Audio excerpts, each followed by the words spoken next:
Eh bien oui, apparemment, il y en avait une qui était ratée, je sais pas ce qu'elle fait. Je fais partie du collectif Les Morts de la Rue qui organise l'hommage aujourd'hui aux personnes décédées et recensées, décédées en 2021 et ayant connu un parcours de rue. Alors ça prend pas toujours la forme d'une marche, là c'est ce qu'on a proposé cette année. L'enjeu c'est surtout d'une part d'offrir un temps, un jour dans l'année à Paris, un hommage annuel pour les décès recensés sur toute la France. Voilà, donc qu'il y ait un jour où on puisse commémorer leur mémoire, avoir une pensée pour ces personnes qui sont parties, qu'elles soient identifiées ou non. Et puis ensuite c'est aussi l'occasion puisque c'est un hommage public, pour que d'autres associations viennent, bénévoles, personnes de la rue, enfin tout le monde est invité, la société civile, parce que c'est une question qui concerne tout le monde. Et puis ensuite c'est aussi l'occasion évidemment pour nous de rappeler que vivre à la rue tue, que on constate une mortalité de 30 ans inférieure à l'âge moyen au décès à l'échelle nationale, puisque là, avec notre recensement, on identifie un âge moyen au décès de 49 ans, ce qui est extrêmement jeune et ce qui vient encore une fois démontrer que voilà, la précarité des conditions de vie a des conséquences sur la santé morale, physique des personnes.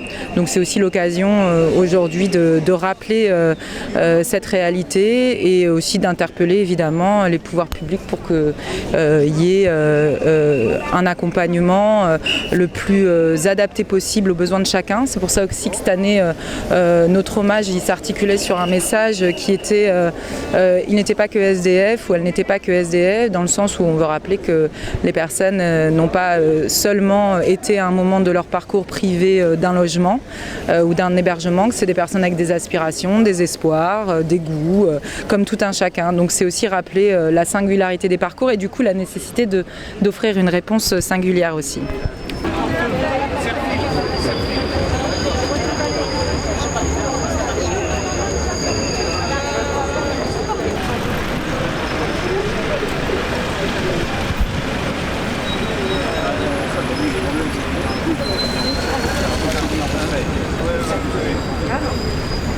Je suis parée de tout ça. Dans mon assaut, on a un atelier de poterie. Attention à vous.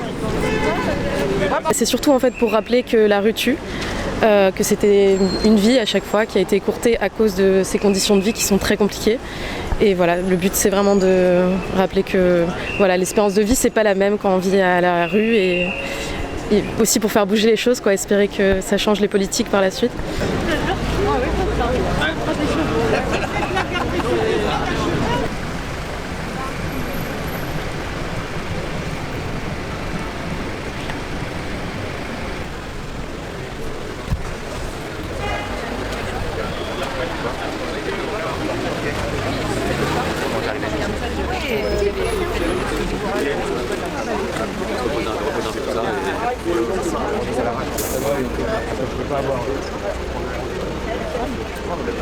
Une fois, deux fois. Et plusieurs personnes, mais c'est très varié. Dans l'événementiel, la plus possible. Exceptionnel. Ah non, c'était pas psy, ça.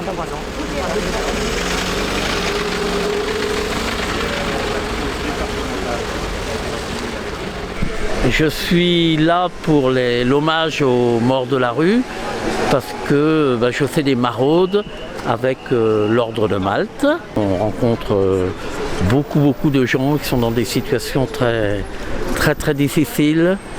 On essaye d'échanger avec eux, de parler, voilà, de les soutenir. Ce sont des gens souvent étonnants, vraiment étonnants, par leur gentillesse, leur remerciement. Ils ont souvent de très jolis sourires. Voilà. On découvre beaucoup de choses en côtoyant les gens de la rue. Et je crois que c'est important de le dire, de rendre hommage et de beaucoup rendre hommage à ceux évidemment qui décèdent, souvent jeunes, parfois très jeunes. Voilà, c'est pour ça que je suis là.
Je pense que chacun fait le constat qu'il n'y a pas une réponse unique à apporter, uniformisée. C'est vraiment en tout cas voilà, le message qu'on voulait porter aujourd'hui du coup sur cette idée aussi d'extraire au-delà d'un comptage qui est vraiment qui est dur à faire en fait parce que voilà, parce qu'il est quelque part assez sinistre et au-delà du comptage et d'une liste de noms, c'est vraiment ce qu'on voulait mettre en évidence aujourd'hui en extrayant des prénoms, des bouts d'histoire de vie sans prétendre connaître toute la vie de chacun, mais voilà, dire que chacun évidemment est différent et nécessite un soutien à sa mesure en fait.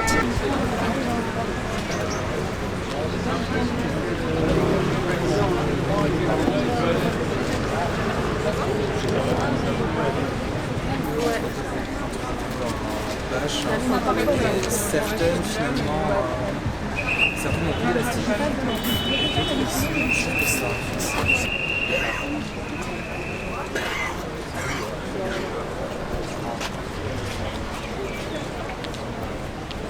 Macron avait annoncé qu'il n'y aurait plus personne à la rue cette année, c'est pas le cas quoi. On en est toujours à recenser de plus en plus de décès chaque année, donc il faudrait faire quelque chose.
Je m'appelle Christophe, j'ai 45 ans et j'ai passé 20 ans à la rue.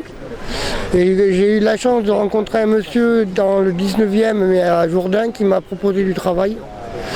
Je ne sais pas si vous connaissez la ferme de l'Ourcq, à travailler, qui est à 2 bis rue de l'Ourcq.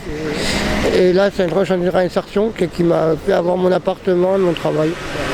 Et maintenant, je travaille aux enfants du canal. Après l'armée, déjà après le service obligatoire, maman alcoolique, papa junkie. Et donc voilà, problème à la maison, donc j'ai pas voulu retourner chez moi, et donc je suis resté sur Paris. À la base, je viens de Bordeaux. Je faisais la Manche pendant longtemps, j'avais des chiens, et j'ai toujours mes chiens.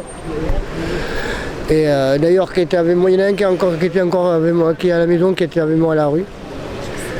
Et je faisais la Manche, j'ai trouvé des petits boulots, j'ai aidé les commerçants à rentrer les livraisons. Moi, j'étais bien accueilli dans le quartier, donc ça va, j'avais pas de problème. J'étais dans un quartier en or. Il faut prendre sur toi parce que les gens ils connaissent pas ta vie, ils connaissent pas ce que tu as vécu, ils savent pas pourquoi tu es là. Et au début je répondais méchamment, mais après en dernier je prenais sur moi, je me disais c'est pas grave, c'est un ignorant. Il y a quand on parle de grands froids, faut faire attention aux SDF, mais il n'y a pas que les périodes de grand froid, il y a aussi l'été, il y a beaucoup de SDF qui meurent l'été de déshydratation parce que les barques sont déjà, des fois elles refusent de donner un verre d'eau. Et puis il y a beaucoup plus de fontaines maintenant. Avant il n'y avait pas beaucoup de fontaines pour boire de l'eau ou des toilettes publiques. Mais il y a une petite évolution, mais c'est pas encore ça.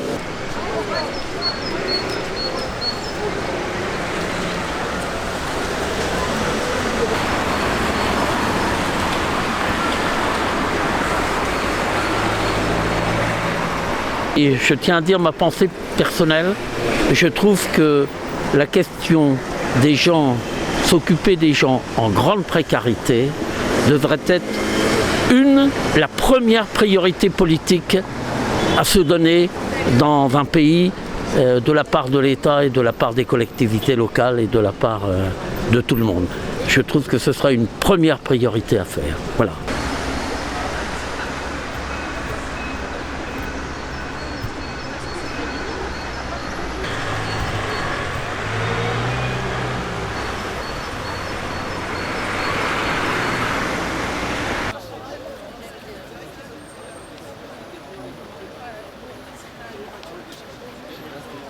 Mais c'est quand j'entends nos chers politiques, là, justement, on va faire une petite parenthèse entre les élections, là, qui disent, on dit oui, il n'y aura plus un SDF dehors à chaque mandat.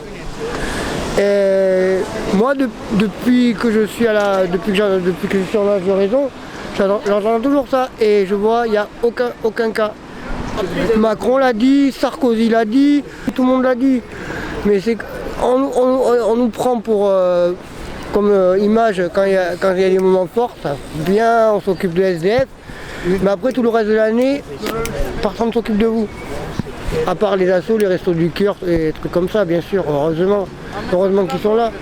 Et c'est comme Coluche qui doit se retourner dans sa tombe, le pauvre.